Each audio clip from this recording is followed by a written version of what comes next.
Hello, my friends. I am attempting to operate a new teleprompter so that I can read an article called Falling Gracefully. I wrote this some years ago and just thought you might enjoy it.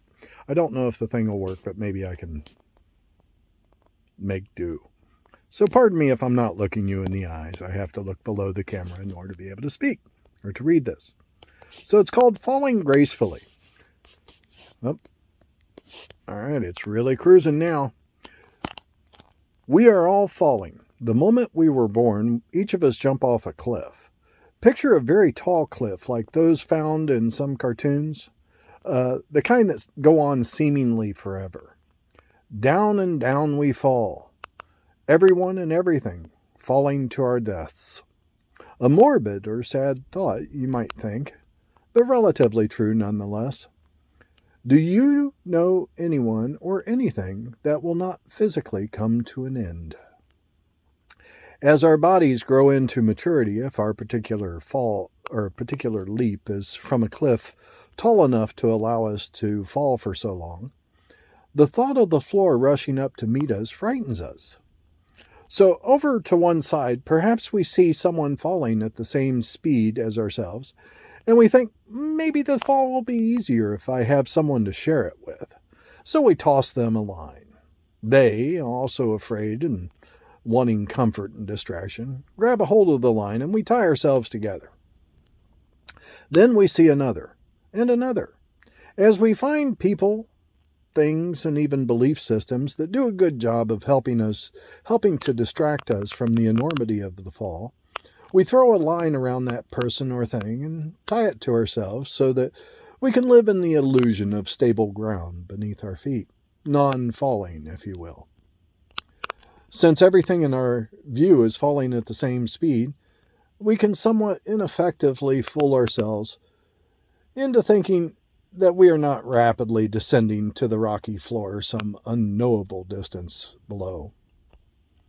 So we find ourselves tied up with all these lines and knots, just like everyone we know. Sure, some people have fewer lines tied to themselves than others, but all are tied up just as securely, trying to forget the fate that awaits them. Try this. Tie a string around a doorknob and hold on to the other end. Now spin. Soon you will be tied up so completely that freedom of movement is gone.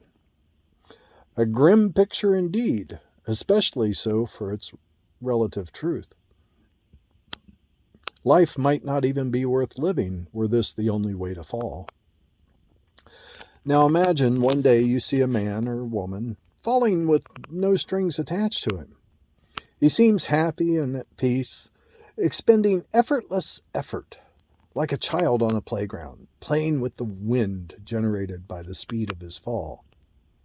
Spreading his body flat, he soars and dives, sometimes speeding through the air, sometimes seeming to float. As you watch him, perhaps somewhat envious of the fearless nature of his play, you witness him freely using what comes near him at any given time, only to release it with a blessing when he is no longer using it. I'm reminded of some of the characters in the tornado in The Wizard of Oz.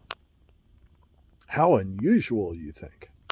Another time you may see him sit, legs crossed, hands in lap, eyes closed, and seeming to be radiating a joyous, loving, peaceful energy. Oh, this is just too much, you think. I have to find out what this is all about. Doesn't he know what's at the bottom of this fall? So you yell over to him, "Hey, you! Don't you know that there is hard ground at the end of this fall? What the heck are you doing?"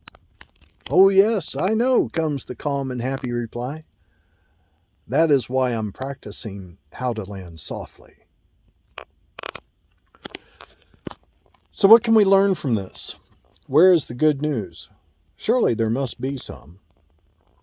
We can't change the fact of the fall, as far as I know, although with exercise, healthy eating, regular checkups, and medicines, we might think we are extending the time of our physical ending a little. Regardless of what we do, though, we cannot change the fact of our physical end. One day, the body you ride around in will just stop. It may be an abrupt end, or it may be a long time coming, but fail it surely will. Still reading? My, you are the brave one. You've come this far. Can you make it to the end? Pun intended. Since each and every being is falling from their own cliff, isn't that by itself enough of a reason for compassion? I'm going to repeat that. Since each and every being is falling from their own cliff, isn't that by itself enough of a reason for compassion? In the words of Plato, be kind, for everyone you meet is fighting a hard battle. Regardless of what you see them doing, it is an attempt to hide from the direct experience and fear of the fall and the physical end. The saint and the sinner, the churchgoer and the atheist, the chaste and the whore, all are trying their very best to hide from or come to terms with the truth of the fall. Anything to lessen the fear. And we may not even experience the fear of death as a fear of death, but just as an unease. But still, in the secret place where we never share, are we not still afraid? That fear tinges everything we do, so we can never truly be at peace. If you're afraid of death, you're afraid to live. Sometimes we use judgment of the action or appearance of others to distract ourselves from our fear. By directing our attention outward, we think we can avoid looking inward at the true source of the fear. But does that method work? No, obviously it does not. As we judge others, we also judge ourselves, which only makes the fall worse because now we fall encased in a prison of our own making. And in prison, so I've been told, there is much time to think. So how can we find the peace in the midst of the fall? How can we land softly? First, let us look at how the end is most often approached. As we tie people, things, and beliefs to us, we not only make soaring impossible, but we make letting go of the physical form difficult. Thus, when the time comes, we fight the process. We struggle for continuance because our attachments hold us anchored to our physical form, regardless of how broken it may be. My stepfather, for example, struggled against cancer for weeks beyond the time he could have chosen to leave had he practiced landing enough times. So for weeks, even with hospice, he survived in pain one eternal moment at a time. Fear of what comes next, as well as having to let go of the familiar, was the reasons for his suffering at the end. By contrast, I once heard that the Dalai Lama said that he was looking forward to the end of his end with subdued excitement because he was curious to find out if what he believed all his life was in fact true. Here is a man who has practiced landing. Regardless of what form the end comes, he will go as he has lived, peacefully, wishing love, wisdom, and joy for everyone. Different religions approach the fact of the fall in different ways. Some teach that one falls only once from this cliff, and depending on what we did as we fell, we will either be given stable ground to stand on, or in some way never feel stable ground beneath our feet. Buddhism has a more hardy approach. Here is the belief that we fall over and over again until we learn how to land gracefully in the full recognition of each phase. Which is true? What is the truth? Are all true? Can all be true in an infinite universe? We will find out when we do, and not before. Believe what we wish. Isn't that so? In the meantime, what does the non-attached, playful person who is falling with such grace know?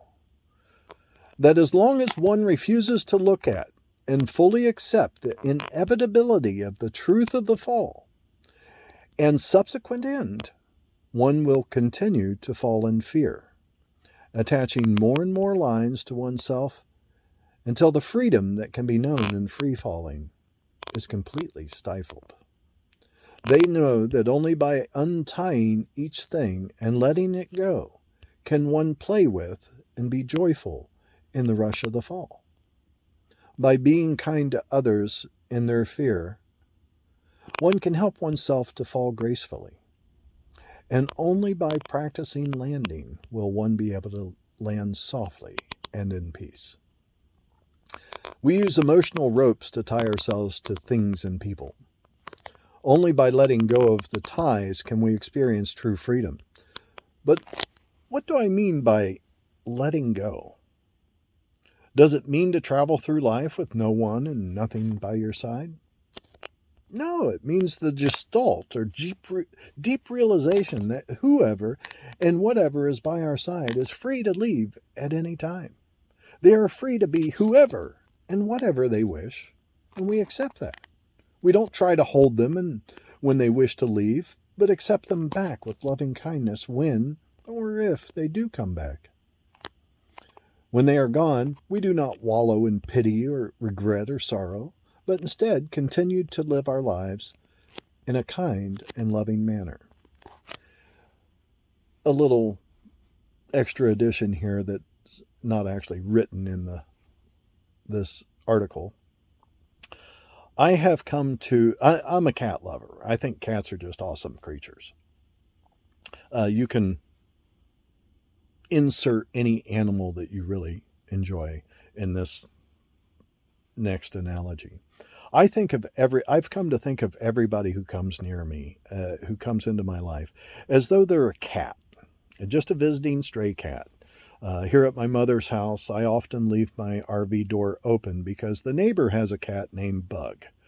And Bug is this big, beautiful gray and white Tom who occasionally comes over for love sessions. I actually call it giving him worship because he remembers that he was the cats were once worshipped as gods. So I give them worship instead of saying I love on them. But it's the same thing. And it's just fun to say. And he'll come in and we'll sit in the middle of there on the floor and just have like 10 minutes of just communion. It's really fun. And then at some point, one of us will recognize that there's a resolution point to the session and get up and go on our way. He'll wander on out, chase, something out there interested in him. And I go on with my life, doing whatever it is that I'm doing, I was doing before he showed up. And this is the way that I interact with every single human being who enters my life. I don't hold them to who they used to be. I just allow them to be whoever they are. When Bug comes in, I pay attention to him. I gauge what kind of interaction he wants. Just the fact that he showed up at all tells me that he wants some form of company. So I wait. I literally will stop whatever it is I'm doing. I'll fold my hands in my lap and I'll go, there he is. How you doing, buddy? And I'll sit and watch him for a minute. He will tell me what he wants. He'll come up and he'll rub against my legs, which tells me that he wants a worship session. And he's equally worshiping me. I mean, he loves on me as much as I love on him. He doesn't just let me love on him like a lot of cats seem to do. And sometimes he's in a very playful mood and he will grab at my hands. Now, this is a dangerous thing because he still has the hook or the hooks on his claws. His owner doesn't clip those because he's an indoor outdoor cat. So I got to watch him really close in case he gets that little urge to, he'll accept the worship for a while, but eventually the energy gets to be too much and he reaches out and grabs my hand. Well, anytime he does that, I'm going to bleed. And sometimes I think I ought to pet him with heavy leather gloves. I'd just piss him off though. And So I watch him real close, and when he starts to get that energy, I can kind of tell it in a little bit in advance, and I'll stop. And I'll wait for him to calm down. He'll kind of shake or lick himself or whatever he does. And then he says, okay, I'm ready for some more worship. And so I'll love on him some more. And he doesn't just stay in one spot. He kind of walks around. He'll flop down, stand back up, flop down the other direction. Sometimes he flops upside down. It's weird. And, well, not weird. It's fun. It's entertaining. And then he'll kind of give me the cold shoulder a little bit. And that tells me, okay, well, he's getting close to the end of the love session. And so he may come back and get one or two more swipes, and then he heads over to the door, and out he goes. No worries. I get up, and whatever it was I was doing before he showed up, I just keep doing it. So this is the way that I interact with everybody, even those people who are very close to me. I'll go up to them, like I'm here at my mother's house, and I can go inside the house anytime I wish. And so I'll go in and I'll look around and see what mood is everybody in. I read the room, so to speak. Well, my little sister, who is a little dog, a little chihuahua, I don't know if it's a chihuahua, but it's a very cute little dog. It looks like a miniature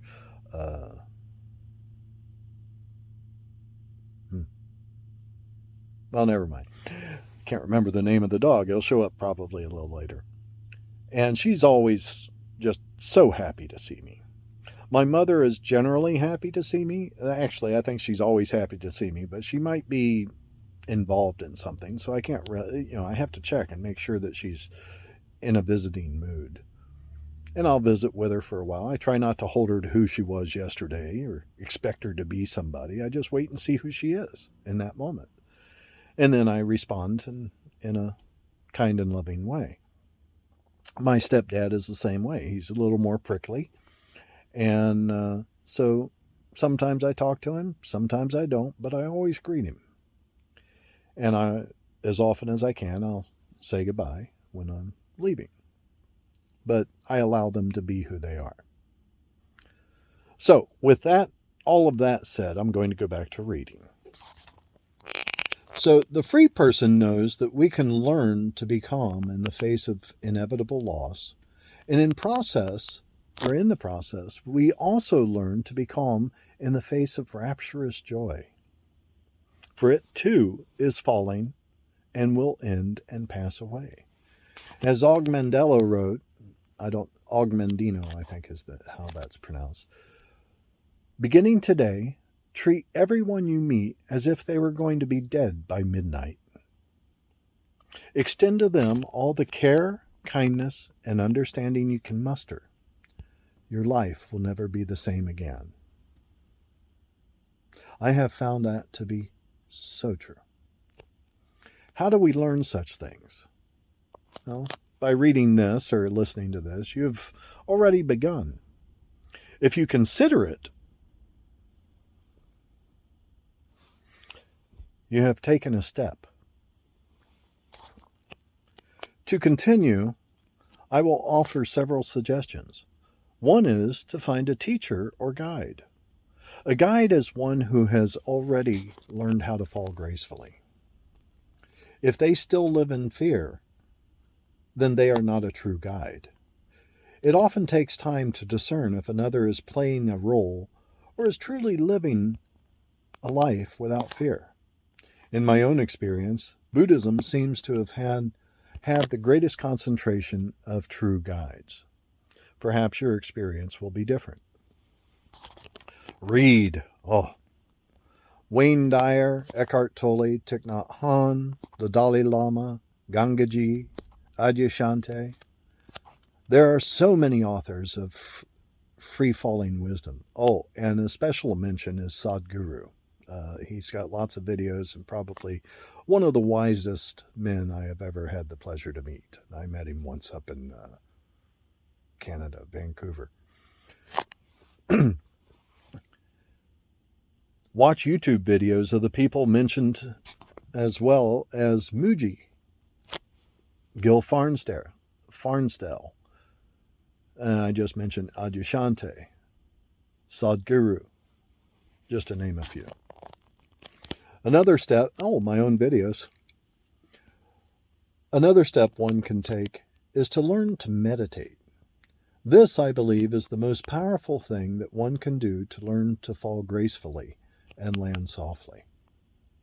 A simple but powerful meditation is to sit quietly, back erect, legs crossed if you can, if not, sit in a chair with your feet flat on the floor, hands folded in your lap, eyes closed.